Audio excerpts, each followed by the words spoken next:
السلام علیکم ورحمۃ اللہ وبرکاتہ۔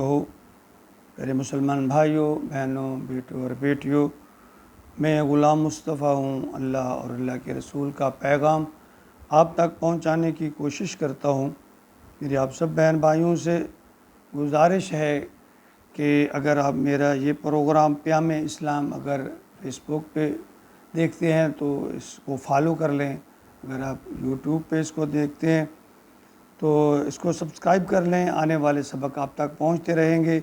میں فی سبیل اللہ کی رضا کے لیے یہ کوشش کرتا ہوں اللہ اور اللہ کے رسول کا پیغام آپ تک پہنچاؤں، تاکہ یہ میرے لیے کچھ اللہ کے ہاں حجت بن جائے۔ اللہ اپنی بارگاہ میں میری اس کوشش اور کاوش کو قبول فرما لے اور ہم سب کو اپنی اصلاح اور عمل کی توفیق عطا فرمائے۔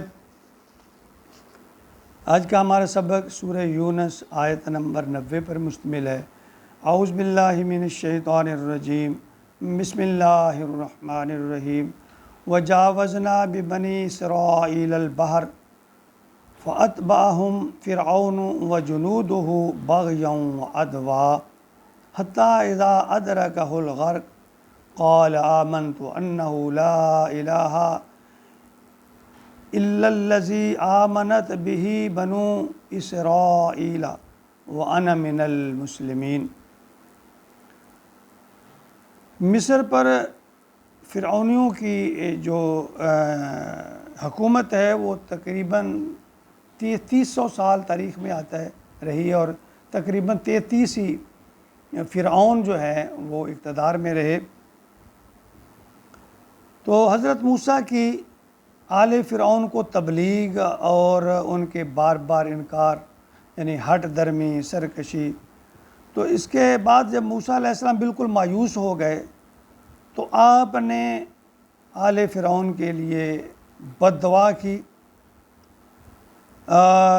اور ان کی بالآخر اس کا جو نتیجہ ہے وہ فرعون، آل فرعون کی ہلاکت پر منتج ہوا، جس کا ذکر اس آیت میں فرمایا گیا۔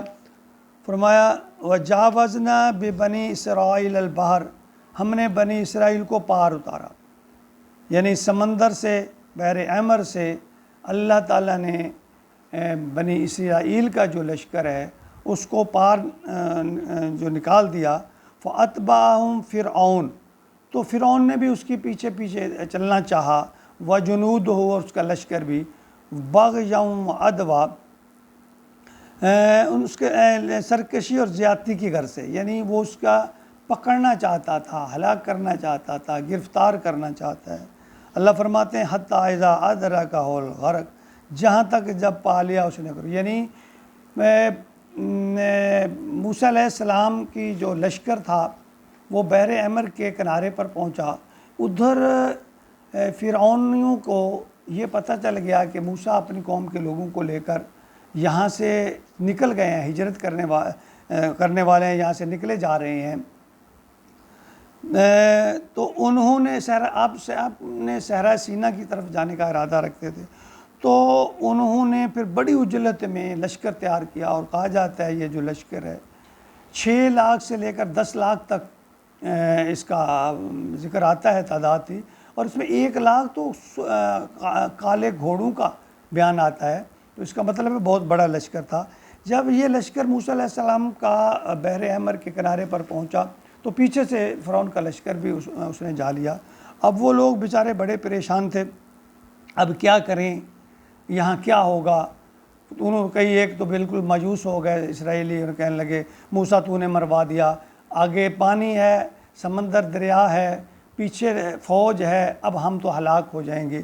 تو یہاں سورہ شورى کی آیت نمبر 63 میں اللہ تعالیٰ فرماتے ہیں فَأَوْحَيْنَا إِلَىٰ مُوسَىٰ، پھر اس وقت ہم نے موسیٰ کی طرف وحی کی، أَنِ اضْرِب بِعَصَاكَ الْبَحْرَ، کہ اپنے اس عصا کو، جو لاٹھی تھی، جو آپ کا ایک معجزہ تھا، مارو فَانْفَلَقَ فَكَانَ كُلُّ فِرْقٍ كَالطُّودِ الْعَظِيمِ، اس پتھر پر مارو، اللہ فرماتے ہیں پھر میں نے اس پر چشمے، ایک نہیں، یعنی کہ پہاڑ کی طرح کہ میں اس پانی کو روک دیا، پانی پھٹ گیا اور پانی جم گیا، پہاڑوں کی مانند ہو گیا، اللہ تعالیٰ نے رستے بنا دیے وہاں سے۔ تو موسیٰ علیہ السلام کی قوم جو ہے وہ وہاں سے گزری. اسرائیلی لشکر نے جب یہ پار کر رہے تھے تو فرعون والوں نے دیکھا چونکہ یہ جا رہے ہیں دریا تو بند ہو گیا ہے, پہاڑ کی شکل اختیار کر کے انہوں نے بھی پیچھے ان کا پیچھا کرنا شروع کر دیا. ادھر موسیٰ علیہ السلام کا جو لشکر تھا وہ دریا پار کر گیا, باہر نکل گیا, اور یہ اسرائیل جو آل فرعون تھے, فرعون کا جو لشکر تھا یہ دریا کے منجھدار میں پہنچ گیا تھا. تو پھر اللہ نے اس کو حکم دیا, اس لشکر اس پہاڑ کے اور اس پانی کو, اس دریا کو جو پانی رکا ہوا تھا, تو اللہ تعالیٰ نے حکم دیا کہ پانی کو چلنے کا حکم دیا اور پانی چل پڑا. تو اللہ فرماتے ہیں حتیٰ اذا ادرکہ الغرق, یہاں تک کہ جب پا لیا اس نے کر, یعنی پانی یہاں گوتے کھانے لگا, پانی میں ڈبکیاں لگانے لگا فرعون, کہنے لگا قال آمنت انہ لا الہ الا الذی آمنت, یعنی اب یہ کہہ رہا ہے میں ایمان لایا کوئی معبود نہیں ہے سوائے اس کے, الا الذی آمنت بہ بنو اسرائیل, یعنی یہ بنی اسرائیل کا جو رب ہے, جو بنی اسرائیل جس پر ایمان لائے ہیں, میں بھی اس پر ایمان لے آیا ہوں. وہ معبود اس کا کوئی شریک نہیں ہے, یعنی خالص پھر اللہ کو کر کر کے پکارنے لگا. وَأَنَا مِنَ الْمُسْلِمِينَ, میں فرما برداروں سے ہوں. یعنی سورہ غافر میں اللہ تعالیٰ آیت نمبر 84 میں بھی فرماتے ہیں فَلَمَّا رَأَوْا بَأْسَنَا, جب پھر دیکھ لیا انہوں نے اللہ کے عذاب کو, اللہ کے عذاب کو, قَالُوا آمَنَّا بِاللَّهِ, کہنے لگے ہم اللہ پر ایمان لائے, وحدہ جو ایک ہے, یعنی اللہ وحدہ لا شریک پر, اب وحدہ لا شریک بن گیا, اس پر ایمان لے آئے ہیں. وَكَفَرْنَا